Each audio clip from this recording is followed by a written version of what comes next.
اس دنیا میں کائنات کو بنانے والا اور چلانے والا ہے۔ درود و سلام سید الاولین والآخرین امام الانبیاء والمرسلین حیات حاجت محمد رسول اللہ صلی اللہ علیہ وسلم کی تعریف تسلیم۔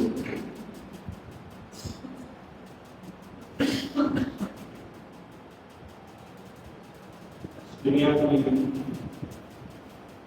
سب سے فضیلہ ذات رسول کریم صلی اللہ علیہ وسلم کی ذات ہے، جو سب سے پاک بھی ہے، سب سے حسین بھی ہے، معصوم علی خطا ہے، جس سے غلطی نہیں ہوتی ہے اللہ کے حکم سے۔ اس لیے اللہ کے رسول صلی اللہ علیہ وسلم ذاتی طور پر بھی اور صفاتی طور پر بھی نبی ہیں۔ ان کی ذات بھی اس قابل ہے اور ان کی صفات جو ہیں وہ بھی ساری کی ساری انبیاء والی۔ ان کی ساری کی ساری زندگی قابل رشک ہے، پاکیزہ ہے، قابل اطاعت ہے۔ اس لیے اللہ نے اپنی ذات کے بعد سب سے بڑی اتھارٹی اور پاور رسول کریم صلی اللہ علیہ وسلم کی ذات پر رکھا، تاکہ کسی کو کوئی شک شبہ باقی نہ رہے کہ ان کی ویلیو اور حیثیت کیا ہے۔ اس لیے اللہ نے ان کی اطاعت کو فرض کیا، ان کی بات ماننے کو واجب قرار دیا اور ان کی مخالفت کرنے والے کو سزا کا مستحق قرار دیا۔ اب نبی کریم صلی اللہ علیہ وسلم کی ذات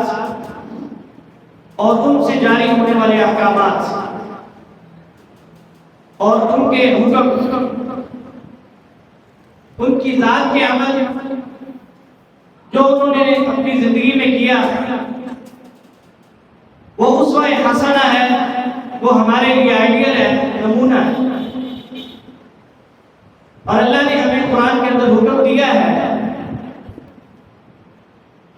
کہ ہم بلا شک شبہ کسی کو انوالو کیے درمیان میں کسی ذات کو لائے نبی کریم صلی اللہ علیہ وسلم کی اطاعت ہم پر واجب ہے۔ درمیانی کوئی ذات اطاعت کے طور پر تو نہیں آ سکتی، ہاں ان کی بات پہنچانے کی حد تک کئی ذات بیچ میں آ جاتی ہیں جن کے ذریعے سے ہمیں یہ پتہ چلتا ہے کہ یہ حکم نبی کریم صلی اللہ علیہ وسلم کی ذات ہے۔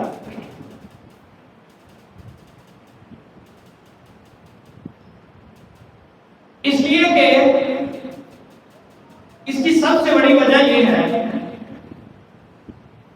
کہ نبی کریم صلی اللہ علیہ وسلم کی جو زندگی ہے، آپ کا جو گزر بسر ہے، آپ کے جو دن اور رات آپ نے اس دنیا میں جو گزارے ہیں، پہلی بات تو یہ ہے کہ وہ اللہ کی طرف سے ویریفائڈ ہے، تصدیق شدہ ہے، ان میں کوئی کمی، کوئی کوتاہی، کوئی نقص، کوئی عیب، کسی طرح کی بھی کوئی چیز نہیں ہے۔ آپ کی ساری زندگی اللہ کی طرف سے ویریفائڈ ہے، کسی اوزار کی طرف سے نہیں، اللہ کی طرف سے۔ جب تک آپ اس دنیا میں رہے اللہ کی طرف سے ویریفیکیشن کا ایک ایسا سسٹم تھا، جو ہی پتہ چلتا کہ یہ کام اس طرح نہیں، اس طرح ہونا چاہیے تھا، مشاورتی طور پر ہو، مستقبل میں ہو، فیوچر کے اعتبار سے ہو، ماضی کے اعتبار سے ہو، کوئی بھی ہو، کسی طرح کا بھی ہو، دیکھا تھا کہ جناب جبرائیل علیہ السلام زمین پر تشریف لے آئے اور نبی کریم صلی اللہ علیہ وسلم کی ذات کی یہ برکت، یہ بہت بڑی برکت تھی اور یہ بہت بڑی بات تھی اس وقت کے لوگوں کے لیے، آپ کے دوستوں کے لیے، آپ کے صحابہ کے لیے۔ اس لیے اس وقت میں جو ماننے والے تھے وہ سب سے بہترین لوگ تھے، اور اس وقت میں جو نہیں ماننے والے تھے وہ بدترین لوگ تھے۔ ان کی انکار کا درجہ بھی سب سے اعلیٰ ہے جو انکار کرنے والے تھے۔ بعد میں جتنے لوگ بھی انکار کرنے والے ہیں وہ سب کے اوپر کھڑے ہم سے نیچے ہوئے ہیں، اس لیے کہ انہوں نے نبی کریم صلی اللہ علیہ وسلم کی ذات کو دیکھا، آپ کے عمل کو دیکھا، آپ کے کریکٹر کو دیکھا، آپ کے حسن کو دیکھا، جو کہ ہر چیز بولتی تھی یہ نبی ہے۔ اتنی چیزیں دیکھنے کے بعد بھی وہ مانے نہیں، وہ انکاری رہے، وہ حسن کو دیکھ کے بھی نہیں مانے، وہ کریکٹر کو دیکھ کے بھی نہیں مانے، وہ سچائی کو دیکھ کے بھی نہیں مانے، وہ خیر کو دیکھ کے بھی نہیں مانے، ان حکموں کو جس کے اندر نبی کریم صلی اللہ علیہ وسلم نے اتنی رحمت کو دیکھ کے بھی نہیں مانے۔ اس لیے وہ سب سے بڑے انکاری ہیں جو اس وقت کے انکاری تھے، اور جو اس وقت کے اطاعت گزار تھے، ماننے والے تھے، وہ سب سے بہترین لوگ، امت کے سب سے بہتر لوگ وہ ہیں جو نبی کریم صلی اللہ علیہ وسلم کی ذات میں ایمان لائے، جو آپ کے دور کے اندر ایمان لے آئے تھے، وہ سب سے بہترین امت کا حصہ ہے۔ وہ سب سے پہلے وہ لوگ ہیں جو ایمان لانے والے ہیں، جو قرآن کو ماننے والے ہیں، جو اسلام کو اٹھانے والے ہیں۔ بات یہ سمجھنے کی ہے کہ اللہ کی طرف سے جو چیک اینڈ بیلنس لگا ہوا تھا نبی کریم صلی اللہ علیہ وسلم کی زندگی پر، ہر طرف سے دیکھا جا رہا تھا، واچ کیا جا رہا تھا۔ آپ کو معلوم ہوگا کہ ایک دفعہ جناب ابراہیم علیہ السلام تشریف نہیں لائے، آپ سے کچھ پوچھا گیا، آپ کو جواب چاہیے تھا، اور جبرائیل علیہ السلام نے آنا تھا تو جواب ملنا تھا، وہ تشریف نہیں لائے، اور نبی کریم صلی اللہ علیہ وسلم کی پریشانی بڑھ گئی۔ کافروں نے کہنا شروع کر دیا کہ لگتا ہے بس اب قصہ ختم، اب معاملات ٹھپ ہو گئے، ختم، اب کچھ نہیں ہوگا۔ 2 سے 3 دن گزر گئے اس بات کو، نبی کریم صلی اللہ علیہ وسلم کی پریشانی بھی بڑی بڑھ گئی۔ اب وہ بھی اعتراض کر رہے ہیں کہ جناب آپ کا جو جن تھا نا، جس کے ذریعے سے آپ ہمیں بتایا کرتے تھے، وہ اب نہیں آ، آپ کا جو جادو تھا نا وہ چل نہیں رہا، آپ کے پاس جو دین کا چراغ تھا وہ بجھ گیا۔ انہوں نے اعتراضات شروع کر دیے۔ پھر آپ کو کسی ذریعے سے پتا چلا کہ آپ کے گھر کے اندر جہاں آپ موجود تھے وہاں ایسی چیز موجود ہے جس کی وجہ سے جبرائیل آ نہیں سکتے۔ چھوٹا کتے کا بچہ تھا، چھوٹا سا کتے کا بچہ تھا، اور جہاں وہ ہو وہاں پر فرشتے نہیں آئے۔ جب اس کو نکالا گیا تو جبرائیل علیہ السلام جواب دے کر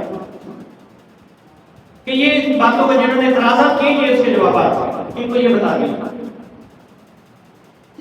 تو آپ اس سے امیجن کر سکتے ہیں، سمجھ سکتے ہیں کہ نبی کریم صلی اللہ علیہ وسلم کی زندگی کتنی بڑی ویریفائڈ ہے ہمارے لیے، کتنی ویریفیکیشنز کے بعد ہمارے تک پہنچ رہی ہوتی تھی ہر بات۔ اللہ تعالیٰ، اللہ کے فرشتے، کرام کاتبین، ہر چیز وہاں پہ موجود تھی، ہر طرف سے ویریفیکیشن ہونے کے بعد ہم تک چیزیں آ رہی تھی۔ اس لیے تو ہم کہہ رہے ہیں کہ کون سی کمی ہے، کون سی چیز ہے، کون سا حکم ہے، کون سی برکت ہے، کون سی نیکی ہے، کون سا اچھا کام ہے جو آپ نے ہمیں نہیں بتایا، آپ اپنی زندگی میں کر کے نہ گئے،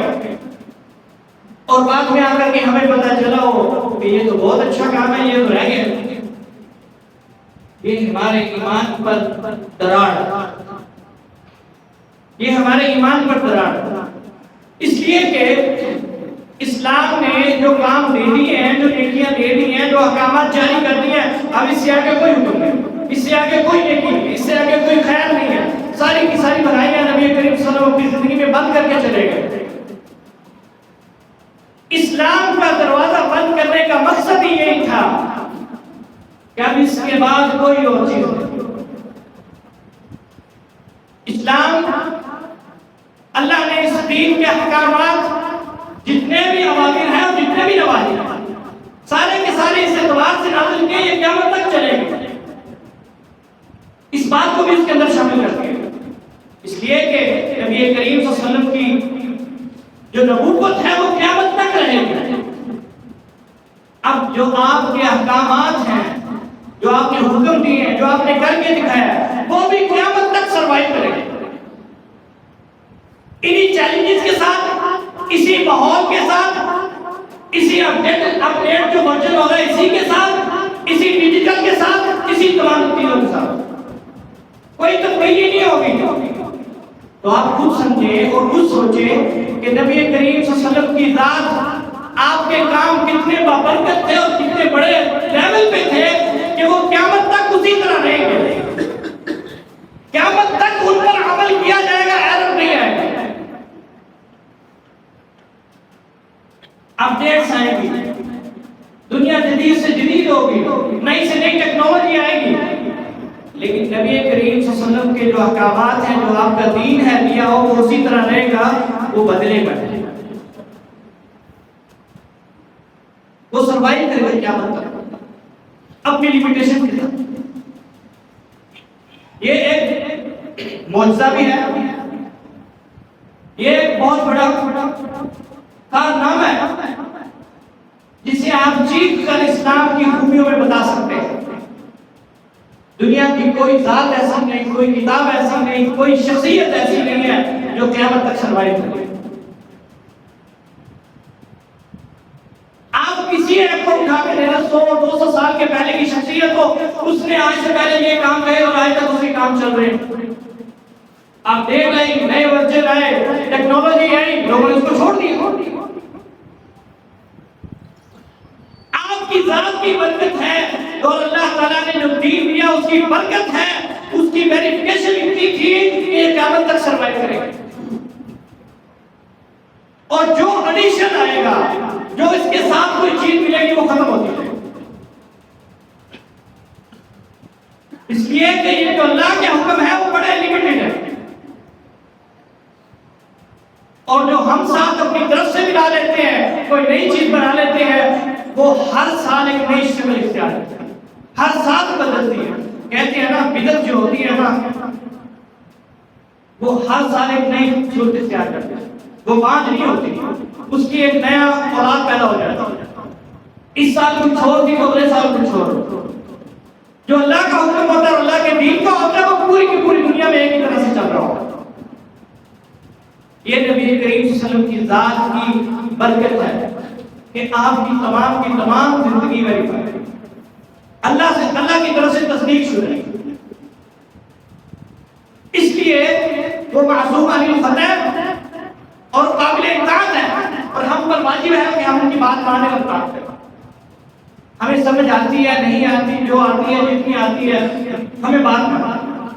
ہمارے دماغ میں آتی ہے نہیں آتی ہے، ہماری کیلکولیشن فیل ہو رہی ہے، ہماری میتھ فیل ہو رہی ہے، ہماری لاجک جو ہے نا وہ کام کرنا چھوڑ گئی ہے، تب بھی بات نہیں۔ وَمَا أَرْسَلْنَا مِن رَّسُولٍ إِلَّا لِيُطَاعَ بِإِذْنِ اللَّهِ مَن يُطِعِ الرَّسُولَ فَقَدْ أَطَاعَ اللَّهَ۔ رسولوں کو صرف اس لیے بھیجا جاتا ہے کہ ان کی بات مانی جائے، ان کی اطاعت کی جائے۔ جس نے رسول کریم صلی اللہ علیہ وسلم کی اطاعت کی، اس نے اللہ کی اطاعت کی۔ قُلْ إِن كُنتُمْ تُحِبُّونَ اللَّهَ، اے نبی کہہ دیجئے اگر تم اللہ سے محبت کرتے ہو، اگر تم اللہ سے محبت کرتے ہو فاتبعونی، تو نبی کریم صلی اللہ علیہ وسلم کی بات مانو۔ يُحْبِبْكُمُ اللَّهُ وَيَغْفِرْ لَكُمْ ذُنُوبَكُمْ، اللہ بھی تم سے محبت کرے گا، تمہارے گناہ معاف کرے گا۔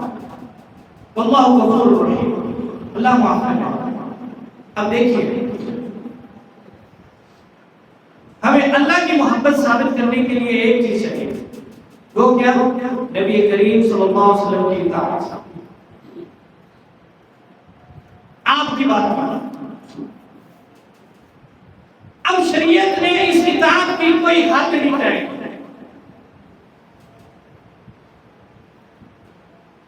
اب شریعت نے اس اطاعت کی کوئی حد طے نہیں کی، آپ کی تمام تر زندگی کی اطاعت، جو آپ نے کیا وہ آپ کریں، جو آپ نے حکم دیا وہ بھی کریں، جو آپ کے سامنے کیا گیا آپ نے روکا نہیں وہ بھی کریں، اس سے باہر کچھ نہیں۔ سب سے بڑی ایلیگیشن اس وقت آتی ہے جب ہم ایک کام کرتے ہیں وہ روٹین میں نہ ہو، اس کی کوئی اصل موجود نہ ہو، تو سب سے پہلے یہ اعتراض ہوتا ہے کہ کیا اس خیر کا اللہ کو نہیں پتا تھا؟ نبی کریم صلی اللہ علیہ وسلم کی ذات کو پتا نہیں تھا یہ خیر کا کام ہے، میں بتا کے جاؤں۔ بدعت اس لیے شریعت نے کیوں منع کی ہے؟ اتنی سختی کیوں ہے؟ نبی کریم صلی اللہ علیہ وسلم نے فرمایا کچھ لوگ قیامت والے دن آئیں گے، ان کے اعضاء چمک رہے ہوں گے، انہوں نے نمازیں پڑھی ہوں گی، انہوں نے ذکر اذکار کیا ہوں گے، انہوں نے سارا کچھ کیا ہوگا، ان کے اعضاء چمک رہے ہوں گے، میں انہیں دور سے دیکھ کے کہوں گا یہ میرے امتی آ گئے ہیں۔ جب قریب آئیں گے تو فرشتے ان کے درمیان رکاوٹیں کھڑی کر دیں گے، نبی کریم صلی اللہ علیہ وسلم پوچھیں گے یہ میرے امتی ہیں، ان کے اعضاء چمک رہے ہیں، یہ وضو کرتے رہے ہیں، نمازیں پڑھتے رہے ہیں، ان کو کیوں روکا جا رہا ہے؟ فرشتے کہیں گے آپ کو نہیں پتا انہوں نے آپ کے جانے کے بعد آپ کا دین بدل دیا، انہوں نے ایسی نئی نئی چیزیں دین میں لائی تھی جن کا تصور ہی نہیں تھا۔ اس لیے پھر نبی کریم صلی اللہ علیہ وسلم فرمائیں گے سحقا، دفع ہو جاؤ، دور ہو جاؤ۔ اطاعت سے بڑھ کر، اطاعت سے آگے نکل کر بھی کچھ نہیں ہے۔ نہ تو آپ نبی کریم صلی اللہ علیہ وسلم سے زیادہ نیک ہو سکتے ہیں، نہ اچھے ہو سکتے ہیں، نہ بھلائی میں آگے جا سکتے ہیں، نہ خیر میں آگے نکل سکتے ہیں، نہ نیکی میں، نہ تقوی میں، نہ علم میں، نہ حسن میں، کسی چیز سے آگے نہیں نکل سکتے۔ اس لیے کہ بھائی آپ کو پہلے تو بتا چکے ہیں کہ نبی کریم صلی اللہ علیہ وسلم کی ذات ویریفائڈ ذات ہے، آپ اس کے قریب تک بھٹک نہیں سکتے۔ جو خیر کے کام تھے وہ کر کے چلے گئے، جو نیکی کے کام تھے وہ کر کے چلے گئے، ہم ان سے آگے نکل کے کیا ثابت کریں گے؟ ہم مگر ان کی چال اتنے بڑھ کے کیا ثابت کریں گے؟ صحابہ کرام اسلام میں اتنے سخت تھے آپ سوچ نہیں سکتے۔ وہ کام جو نبی کریم صلی اللہ علیہ وسلم کی زندگی میں نہ ہوا،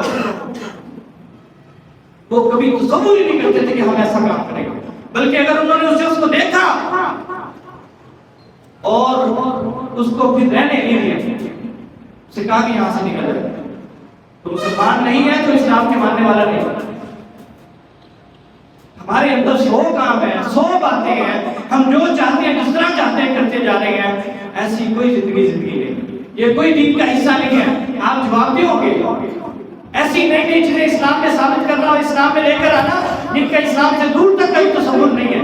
اس لیے اپنی زندگی کو، اپنے اعمال کو خالص نبی کریم صلی اللہ علیہ وسلم کی طرح کرنے کی ضرورت ہے، آپ کی اطاعت میں لانے کی ضرورت ہے، اور اگر اطاعت میں نہ ہوئے تو کوئی فائدہ نہیں ہے، ضائع سارے کے سارے۔ ساری زندگی، پہلے بھی کہا تھا دوبارہ کہتا، ایک بندہ ساری زندگی سجدے میں گزار دے، ساری زندگی 50 60 70 جتنی عمر ہے خدا کی قسم سجدے میں گرا رہے، روتا رہے، معافیا مانگتا رہے، ساری 70 کے 70 سال اس کے صرف سجدے میں گزرے، اگر نبی کریم صلی اللہ علیہ وسلم کی اطاعت نہ ہوئی تو بیکار۔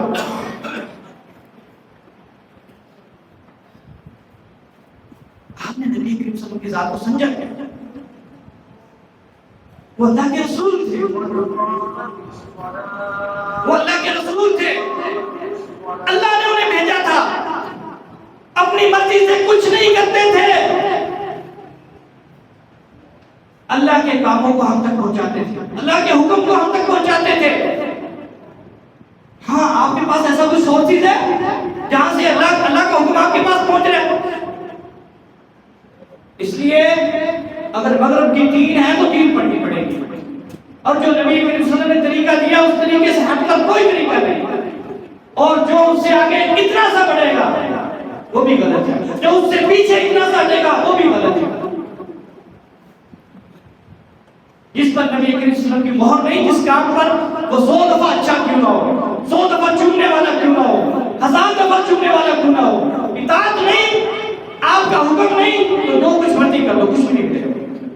بھائی رسول اللہ صلی اللہ علیہ وسلم کی حیثیت دیکھیں، آپ اس کو ڈی ویلیو کرتے ہیں جب آپ اپنے پاس سے کوئی بات کہتے ہیں، جب آپ اپنے پاس سے کوئی کام کرتے ہیں، جب آپ اس سے آگے نکلنے کی کوشش کرتے ہیں، جب آپ اس سے پیچھے نکلنے کی کوشش کرتے ہیں،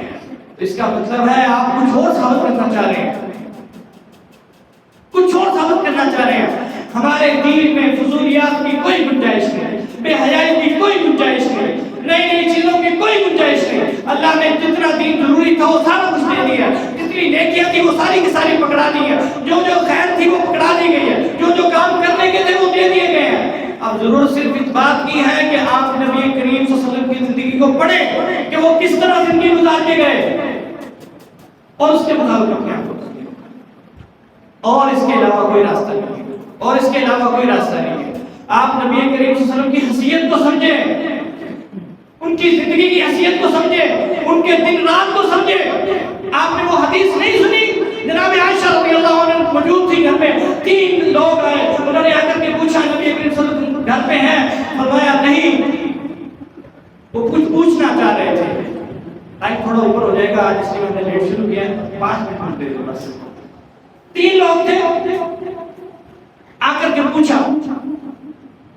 جناب عائشہ رضی اللہ عنہ فرمایا کہ وہ گھر پہ نہیں، آپس میں باتیں کرنے لگے، کہنے لگے کہ نبی کریم صلی اللہ علیہ وسلم تو اتنے نیک ہیں، اتنے نیک ہیں، حالانکہ اللہ نے آپ کو معاف بھی کر دیا، ان کا کوئی گناہ بھی نہیں ہے، کوئی گناہ نہیں ہے نبی صلی اللہ علیہ وسلم کا، اللہ نے سارے معاف کیے ہوئے، اگلے پچھلے سارا کچھ جنت کی گارنٹی ہے، سب سے پہلے جنت میں جائیں گے ہی آپ سے پہلے کوئی جا ہی نہیں سکتا، دروازہ ہی آپ کو آئیں گے۔ تو کہنے لگے کہ اللہ کے رسول تو اتنے نیک ہیں، وہ نبی ہیں تو اتنے نیک ہیں، ہم تو بڑے پیچھے ہیں، ایسے ہی ہے نا، سمجھ آتی ہے نا، لوجیکلی بات سمجھیں آپ۔ وہ کہنے لگے کہ اللہ کے رسول تو اتنے نیک ہیں اور آپ پھر بھی راتوں کو جاگتے ہیں، ساری رات قیام کرتے ہیں، آخری سے لوٹ کے قیام کرتے ہیں، روزے رکھتے ہیں، لگاتار روزے رکھ رہے ہیں، اتنی نیکیاں کرتے ہیں، سخاوت کرتے ہیں، جبکہ نبی اللہ تعالیٰ نے آپ کو بخش دیا ہے، آپ کے لیے جنت ہے، سب سے پہلے جنت ہی آپ ہے، آپ جنتیوں کے سردار بھی آپ ہیں، آپ اپنے امت سے جنت میں لے جانے والے ہیں، اس کے باوجود اتنا کچھ، اتنا عمل، تو ہمیں اس سے زیادہ کرنا چاہیے۔ کیا کرنا چاہیے؟ ہمیں اس سے زیادہ کرنا چاہیے۔ کیسے؟ ایک نے کہا میں ساری زندگی روزے رکھوں گا، میں ساری زندگی روزے رکھوں گا، دوسرے نے کہا کہ میں ساری زندگی جو ہے نا وہ رات کو سو بیٹھوں گا، تیسرے کا میں شادی نہیں کرتی۔ اب نیکی کی کام ہے کہ نہیں ہے نا؟ لوجیکلی بات سمجھ آ گئی۔ انہوں نے کہا نبی کریم صلی اللہ علیہ وسلم تو اتنے نیک ہیں، حالانکہ اللہ نے آپ کو معاف بھی کر دیا، جنت بھی آپ کے لیے واجب ہے، آپ نے سب سے پہلے جنت میں جانا ہے، تو اس کے باوجود آپ اتنے نیکی کرتے، اس لیے ہمیں چاہیے کہ ہم ان سے زیادہ کریں۔ ایسی بات ہے، انہوں نے کہا ہم ان سے زیادہ کریں۔ تو ایک نے کہا میں ساری زندگی سوؤں گا نہیں، دوسرے نے کہا میں ساری زندگی روزے رکھوں گا، تیسرے نے کہا میں شادی نہیں کروں گا۔ نبی کریم صلی اللہ علیہ وسلم کو یہ بات نہیں، آپ نے لوگوں کو مسجد میں بلایا اور منبر پر تشریف فرما ہوا، فرمایا کہ لوگوں کو کیا ہو گیا ہے، لوگوں کو کیا ہو گیا ہے، تم میں سے کوئی ایک شخص یہ کہتا ہے کہ میں ساری زندگی روزے رکھوں گا، مجھے نہیں دیکھا، میں روزے رکھتا بھی ہوں، چھوڑتا بھی ہوں، تم میں سے کوئی ایک شخص یہ کہتا ہے میں ساری زندگی سوؤں گا نہیں، میں سوتا بھی ہوں اور قیام بھی کرتا ہوں۔ لوگوں کو کیا ہو گیا ہے؟ آپ آگے نکل کے بھی عبادت نہیں ہوگی، آپ کہیں کہ ہم اس سے آگے نکل جائیں، یہ بھی ممکن نہیں ہے یار، ممکن ہی نہیں ہے بھائی۔ جہاں سے نیکی آنی تھی نا، نیکی آنی تھی وہ وہاں پہ ہے، وہ رسول کریم صلی اللہ علیہ وسلم کی ذات ہے، جہاں سے نیکی ویریفائیڈ ہوتی ہے کہ یہ نیکی ہے، آپ اس سے آگے کیسے نکل سکتے ہیں؟ آپ 2 کو 3 نہیں کر سکتے، 2.25 نہیں کر سکتے، 2.5 نہیں کر سکتے، 2.25 نہیں کر سکتے، چاہے روزے ہو، تسبیح ہو، قرآن ہو، جو کچھ مرضی ہو، نہیں کر سکتے، عرب نہیں کر سکتے۔ آپ رسول کریم صلی اللہ علیہ وسلم کی ذات کی حیثیت سمجھ لیں، آپ کو خود پتہ چل جائے گا کہ نہیں کر سکتے، وہ سب سے نیک ہے، سب سے نیک، آپ کیسے آگے نکلیں گے یار؟ اس لیے رسول کریم صلی اللہ علیہ وسلم کی ذات کی حیثیت سمجھیں کہ وہ اللہ کے رسول ہے، اللہ کے رسول ہے، سب سے پہلے نیک ہیں، سب سے پہلے تقوی گزار ہیں، وہ سب سے اوپر کھڑے ہیں، ان سے نیچے ہم نے آنا ہے، ان کی اطاعت میں آنا ہے، ان کی اطاعت میں آنا ہے، بس ایک ہی بات ہے۔ وہ انہوں نے 0.05 کیا، انہوں نے اتنا سا کام کیا ہو تو ہمیں اتنا ہی کرنا ہے، انہوں نے اتنا کیا تو ہمیں اتنا ہی کرنا ہے، انہوں نے اتنا کیا تو ہمیں اتنا ہی کرنا ہے۔ اگر ہم نے اس سے کم کیا یا بڑھا دیا تو ہمارا کام غلط ہو جائے۔ پھر آپ پہ ایلیگیشن آ جائے گی کہ آپ ثابت کیا کرنا چاہتے ہیں، کیا ثابت کرنا چاہتے ہیں؟ آپ زیادہ نیک ہیں، آپ کو اللہ سے زیادہ پتہ ہے، جو نبی کریم صلی اللہ علیہ وسلم کو نہیں پتا تھا آپ کو پتہ لگ گیا، آپ کے پاس کوئی الگ سے وحی آتی ہے۔ یہ بات ہے نا بھائی، پروف کریں اس بات کو، کیسے پروف کریں گے آپ؟ کیا بتائیں گے، کیا جواب دیں گے؟ نبی کریم صلی اللہ علیہ وسلم پوچھیں گے جب میں نے اتنا کیا تو تو نے زیادہ کیوں کیا، کیا جواب دیں گے؟ جب نیکی بنتی وہاں سے ہے، نیکی بنتی وہاں سے، بھائی فیکٹری وہاں پہ ہے یار، آپ نہیں آگے نکل سکتے۔ خدا رہا ان چیزوں کو سمجھے، دین کو سمجھے، اس کی لمیٹیشن، دین کے اللہ نے لمیٹیشن کی ہے، آپ ایڈیشن نہیں کر سکتے، آپ اپنے پاس سے کوئی چیز ایڈ نہیں کر سکتے۔ آپ دنیا داری کے اعتبار سے جو کام کر رہے ہیں کریں، اس میں اجازت ہے آپ کو، جہاں تک اجازت ہے وہاں تک اجازت ہے، جہاں پہ اطاعت ہے وہاں پہ صرف اطاعت ہے، اللہ کے رسول کی اطاعت ہے۔ خاص طور پر عبادات میں تصور ہی نہیں کیا جا سکتا، تصور ہی نہیں کیا جا سکتا اپنی بات اپنے پاس سے سمجھے کہ کوئی عبادت ہو۔ بڑی موٹی سی مثال دی ہے، کوئی بندہ 60 سال سجدے میں پڑھ سجدہ کرنا عبادت ہے تو 60 سال سجدے میں پڑا رہے تو بیکار ہے زندگی، اس لیے کہ نبی کریم صلی اللہ علیہ وسلم کی اطاعت میں جتنی مرضی نیکی ہو جائے، اس لیے کہ نیکی بنتی ان کے حکم سے ہے، جسے وہ کہتے ہیں نا کہ یہ نیکی ہے وہ نیکی بنتی ہے۔ ہم جو مرضی ہم تسبیحات پڑھتے رہے، قرآن پڑھتے رہے، جو مرضی کرتے رہے، جب تک ان کا ٹک نہیں آئے گا نا وہ نیکی نہیں بن سکتی بھائی، باقی کیا بنے گا؟ اس لیے جیسا وہ کام کنورٹ ہو جائے گا نا آگے جا کے دوسرے کسی کام میں چلا جائے گا، ضائع ہو جائے گا۔ اس لیے کہ نیکی بننی وہاں سے ہے، جسے نبی کریم صلی اللہ علیہ وسلم نے کہنا کہ یہ نیکی ہے وہ نیکی ہوگی۔ ہم 100 دفعہ سمجھ کے نیکی کرتے پھریں، وہ نیکی نہیں بنے۔ اللہ سے دعا ہے اللہ تعالیٰ ہمیں سمجھ کر عمل کی توفیق دے، وبا ہے یہ تشریف رکھیں۔